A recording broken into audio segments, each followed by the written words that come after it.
Unit 1 का is every oscillatory motion is simple harmonic motion, give example. Question ये है कि हर oscillatory motion simple harmonic motion होगी या नहीं होगी। सबको समझ आ गया? क्वेश्चन क्या है आपके पास कि हर ऑसिलेटरी मोशन किसे कहते हैं? To and fro motion. कोई भी मोशन जो अपनी मीन पोजीशन के आसपास अबाउट अपनी रोटेशन को अपनी मोशन को रिपीट करती है, उसको हम क्या नाम देते हैं? ऑसिलेशन। तो हर ऑसिलेशन मोशन जो होगी वो सिंपल हार्मोनिक मोशन होगी या नहीं होगी। ठीक है, तो पहला आपके पास ये आता है जी, इसके लिए सिंपल हार्मोनिक मोशन के लिए एक कंडीशन होती है, वो कौन सी है? हमने पढ़ा हुआ है जी,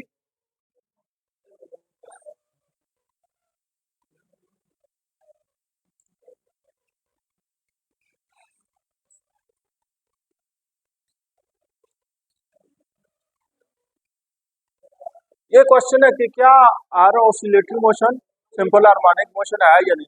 तो इसका जवाब है नो। अब नो क्यों है?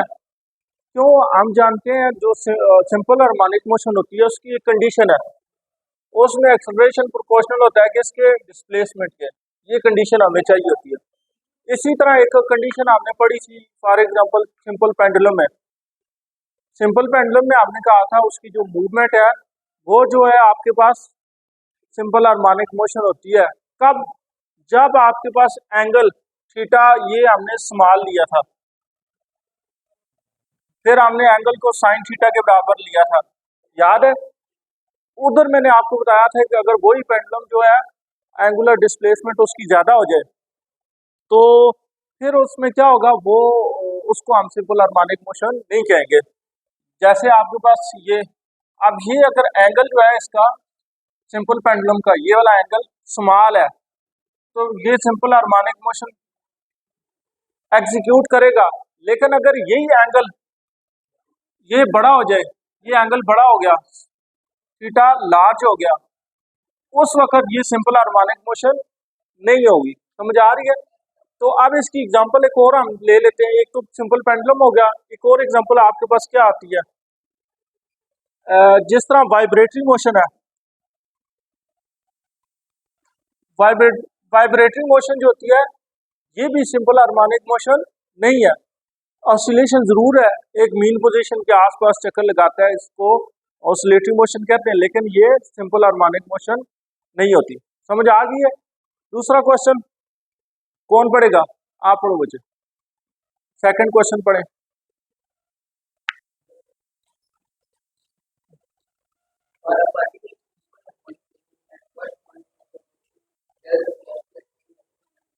अच्छा, वो सिंपल क्वेश्चन है, कहते हैं जी आपके पास कोई भी बॉडी जब वो सिंपल हार्मोनिक मोशन करेगा तो उसमें at what point, at what position velocity is maximum and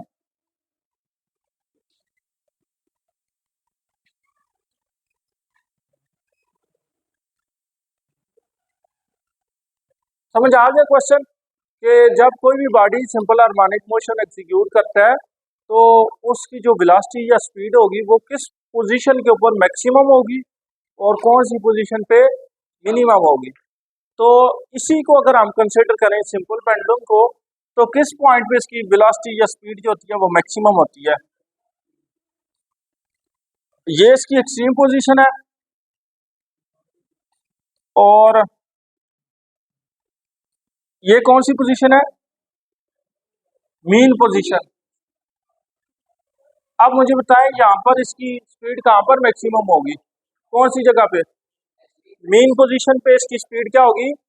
velocity जो है वो क्या होगी? मैक्सिमम। ये तेजी से आएगा यहाँ पर, इसी वजह से उसके पास इनर्शिया होगा, उस इनर्शिया की वजह से ये वापस दूसरी एक्सट्रीम पोजीशन की तरफ जाता है। ठीक है, अच्छा, और ये जो एक्सट्रीम पोजीशंस है, दो दो एक्सट्रीम पोजीशन है, एक ये और ये। एक्सट्रीम पोजीशन पे उसकी वेलोसिटी क्या होगी? कितनी होगी? मिनिमम हो जाएगी। क्या होगी? एक्सट्रीम पोजीशन पे क्या होगा?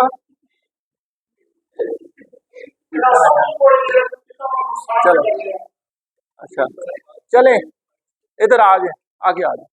तो ये बात समझ आ गई। मीन एक्सट्रीम पोजीशन पे इसकी वेलोसिटी क्या होगी? मैक्सिमम। और एक्सट्रीम पोजीशन पे जाके जो आगे जाएगा रिस्टोरिंग फोर्स की वजह से इसकी स्पीड में कमी आएगी, और एक्सट्रीम पोजीशन पे जो ही पहुंचेगा तो इसकी स्पीड क्या हो जाएगी? खत्म हो जाएगी, मिनिमम हो जाएगी। सबको समझ आ गई? तीसरा सवाल कौन पढ़ेगा? आप पढ़ो बच्चे, तीसरा सवाल पढ़ो।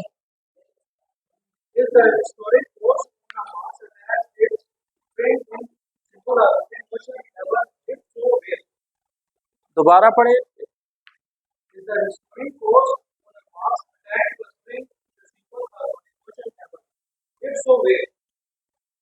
कहते हैं रिस्टोरिंग फोर्स जो है आपके पास is the restoring force on a mass attached to spring is simple harmonic motion above zero। क्या रिस्टोरिंग फोर्स कभी जीरो होती है? कोई भी बॉडी जो सिंपल हार्मोनिक मोशन एग्जीक्यूट करता है उसके केस में रिस्टोरिंग फोर्स जो उस बॉडी को वापस मीन पोजीशन की तरफ बार बार लाती है वो जीरो होगी किसी पॉइंट पे। तो अगर ये मैस अटैच टू स्प्रिंग है, तीसरा केस, ये एक स्प्रिंग है,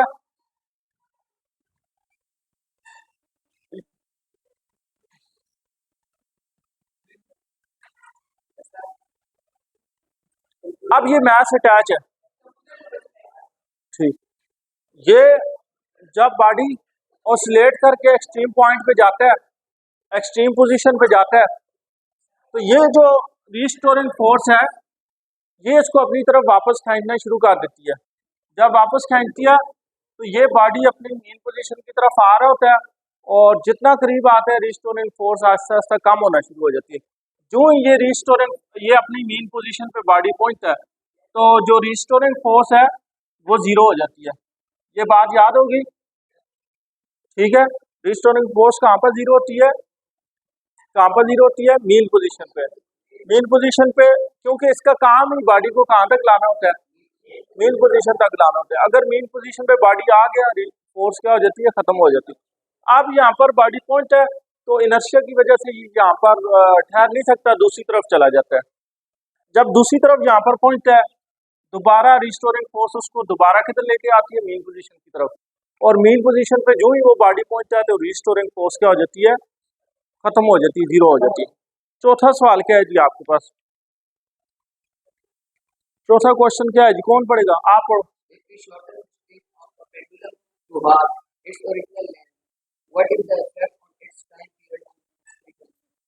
कहते हैं जी आपके पास एक पेंडुलम है, उसकी लेंथ को हम शॉर्ट कर देते हैं, ऑफ कर देते हैं, तो उसका टाइम पीरियड पे क्या फर्क पड़ेगा?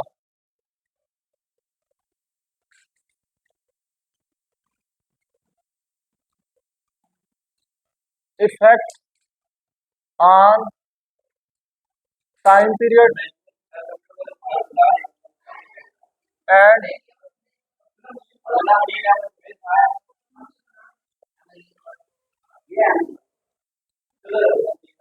आप जाएं बच्चे, जिनको बुला रहे हैं, जिनको बुला रहे हैं वो जाए, बाकी आते हैं। जाओ सारे जाओ बच्चे, आप भी जाएं। कंप्यूटर के नहीं हो? अच्छा बायो वाले, बाकी तो कोई नहीं है। अच्छा देखें जी, क्वेश्चन ये है कि जो टाइम पीरियड पे और उसकी फ्रीक्वेंसी पे क्या इफेक्ट आएगा जब आप किसी भी पेंडुलम की जो लेंथ है स्ट्रिंग की उसको आप ऑफ कर दें। तो आप लंबाई को जब ऑफ करेंगे तो क्या होगा? ये मान लिया कि आपके पास 2 मीटर है, इसकी लेंथ कितनी है? 2 मीटर। अगर इसको हम ऑफ करेंगे, इसको कितना करेंगे? 1 मीटर। तो इसका जो टाइम पीरियड है, एक चक्कर लगाने के लिए जो इसको टाइम चाहिए वो कितना है, और इसी तरह जो फ्रीक्वेंसी है वो कितनी होगी? ठीक है, ये मैं रोक के आपका इलाज करूं।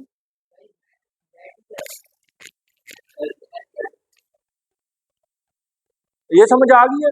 क्वेश्चन समझ आ गया? तो ये क्या होगा जी आपके पास? तो सबसे पहले हम देखते हैं जी, अगर ये इसका ओरिजिनल लेंथ है L, उस वक्त टाइम पीरियड है इसका T। जब इसकी लेंथ में हमने तब्दीली कर दी, नई लेंथ कितनी है एल प्राइम, वो कितनी है पहली वाली लेंथ का हाफ। यहाँ तक समझ आ गई। नया जो टाइम पीरियड होगा वो टी प्राइम कह देते हैं। तो अब हम देखते हैं जी टाइम पीरियड का फार्मूला क्या है, 2 pi under root L by g, ये पहले वाली उसका टाइम पीरियड का फार्मूला। अब हम इसकी अगर लेंथ को चेंज करते हैं, कम करते हैं या ज़्यादा करते हैं, फार्मूला यही होगा। तो हमने लेंथ में कितनी चेंज लाई, नई लेंथ कितनी है एल प्राइम, तो टाइम पीरियड नया आ गया, time period 2 pi under root L prime by G. L prime किसके बराबर है, तो इसको पुट करेंगे हमारे पास आ जाएगा 2 pi under root L over 2 divided by g. तो इस 2 को रहने देते हैं, बाकी सारा हमारे पास क्या होगा 2 पाई एल ओवर जी। इसको साइड पे कर लेते हैं, ऐसे कर सकते हैं, 2 का अंडर रूट हमने साइड पे कर दिया, ठीक है। अब ये सारा किसके बराबर है 2 पाई एल ओवर जी, ये टी के बराबर है, टी के बराबर है। और ये क्या है 1/√2, तो ये बन जाएगा आपके पास T prime is equal to, पहले वाले टाइम पीरियड को आप अंडर रूट 2 से डिवाइड करें, ठीक है। तो नया टाइम पीरियड इतना फर्क आएगा, बात समझ आ गई। यानी पहले अगर उसका टाइम पीरियड है जी लेट्स सपोज 5 सेकंड है, तो बाद में कितना टाइम पीरियड होगा, इस अंडर रूट 2 की वैल्यू से उसको डिवाइड करेंगे तो नया टाइम पीरियड आ जाएगा। समझ गए बात को। इसी तरह फ्रीक्वेंसी उसकी क्या होगी, फ्रीक्वेंसी का फार्मूला क्या होता है एफ इजिकल टू 1/t। तो ये वैल्यू आप पुट करोगे तो आपके पास क्या आ जाएगा F prime is equal to 1/t prime, ठीक है। और टी प्राइम किसके बराबर है, टी प्राइम इसके बराबर है, एफ प्राइम ये आ जाएगा 1/t divided by under root 2। इसको ऊपर ले जाएं तो ये आ जाएगा frequency is equal to under root 2 divided by T, ठीक है। फ्रीक्वेंसी के लिए आप नोमिनेटर में लिखेंगे ये वैल्यू, और टाइम पीरियड के लिए किससे करोगे डिनोमिनेटर में। समझ गए बात को। तो इतना उसकी फ्रीक्वेंसी में और उसके टाइम पीरियड में चेंज आएगा। आपको समझ आ गई है, आपको समझ आई है, ये सवाल समझ आया सीधे हो। अगला क्वेश्चन कौन पढ़ेगा जी, 5वां सवाल।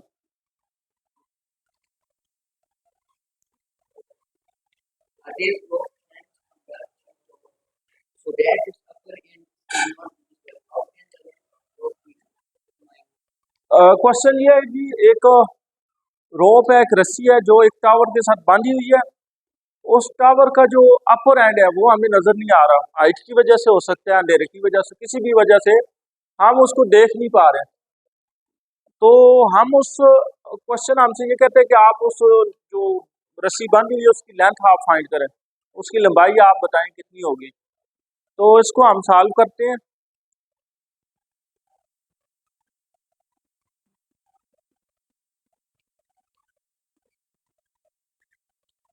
अच्छा, सबसे पहले हम क्या करेंगे जी, अगर ये हमारे पास टावर है,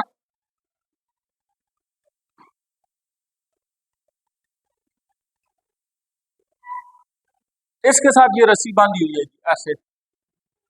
अब इसका ये जो एंड है, ये ऊपर वाला एंड, ये हमें नजर नहीं आ रहा, तो इसकी लेंथ हमने फाइंड करनी है कितनी होगी। तो सबसे पहला काम हम ये करेंगे, इस इस रस्सी के साथ हमने क्या बांधना है, इसके साथ कोई मैथ अटैच करना है, कोई वजन बांधना है। तो फिर ये बन जाएगी आपके पास सिंपल पेंडुलम। और जब सिंपल पेंडुलम बनेगी तो फिर आपके पास क्या होगा, इसको हम मोशन करवाएंगे। कौन सी मूवमेंट करवाएंगे, सिंपल हार्मोनिक मोशन करवाएंगे। इसको इस जगह से हम डिस्प्लेस करेंगे और फिर ये क्या करेगा, अपनी मीन पोजीशन के आसपास क्या करेगा, मूवमेंट शुरू कर देगा, मोशन स्टार्ट कर देगा। जब ये अपनी मीन पोजीशन के आसपास मूवमेंट स्टार्ट करेगा, हमने एक काम करना है कि हम इसका टाइम पीरियड नोट करेंगे। यहाँ से गया और वापस आया, जो टाइम इस लेगा उसको हम क्या नाम देंगे, टाइम पीरियड। वो हम फाइंड कर लेंगे, कर सकते हैं ना, एक चक्कर का टाइम हम इसका नोट कर लेंगे। जब ये टाइम पीरियड आएगा फिर हम इससे इसकी लेंथ फाइंड करेंगे। कैसे, हमें पता है जी, एज वी नो, क्या जानते हैं जी, टाइम पीरियड किसके बराबर होगा, 2 pi under root L by g. तो अगर किसी तरीके से हमें ये टाइम पीरियड फाइंड हो जाए, ये हम कर भी सकते हैं, कैलकुलेट करना है। जी की वैल्यू फिक्स होती है, हमें कौन सी चीज़ फाइंड करनी है, ये चीज़ हमने फाइंड करनी है। इसको हम साइड पे ले आते हैं, तो ये क्या होगा, साइड पे लाने के लिए हम क्या करेंगे, taking square on both side. Square करेंगे तो ये क्या बनेगा, टी के ऊपर स्क्वायर आ जाएगा, 2 का स्क्वायर क्या हो जाएगा 4, पाई का स्क्वायर पाई स्क्वायर, इन दोनों का स्क्वायर कैंसिल हो जाएगा, एल बाई जी आ जाएगा। ठीक है, हमें लेंथ चाहिए तो हम क्या करेंगे, इसको साइड पे कर लेंगे, बाकी इधर आ जाएगा। ये बनेगा T square G divide by 4 pi square is equal to L. समझ गए हो? अब ये टी हमने नोट करना है, इसको एक चक्कर लगवाएंगे, इसका एक चक्कर का टाइम नोट कर लेंगे। अगर 1 सेकंड है, 2 सेकंड है, 3 सेकंड है, मान लेते हैं कि 1 सेकंड है, तो उस 1 सेकंड को हम टी की जगह पुट करेंगे। 1 का स्क्वायर क्या होगा 1, जी की वैल्यू कितनी होगी 9.8, 4 पाई की वैल्यू 3.14, इसका स्क्वायर लेंगे, इसको सॉल्व करेंगे, हमारे पास क्या होगा, लेंथ आ जाएगी। अगर इसका टाइम पीरियड 2 सेकंड आता है, तो हम इसकी जगह क्या पुट करेंगे 2 का स्क्वायर क्या हो जाएगा 4। बात समझ आई है? क्या करना है, वो उसकी लेंथ कैसे फाइंड करेंगे, जो उसका सिरा हमें नजर नहीं आ रहा, वो तो ऊपर बांधा हुआ है, नीचे वाले सिरे के साथ हम मैथ अटैच करेंगे और हम क्या करेंगे, टाइम पीरियड नोट करके कैलकुलेट करेंगे। सबको समझ आ गई? ठीक है, इसको बंद चलें, अब जाएं जी।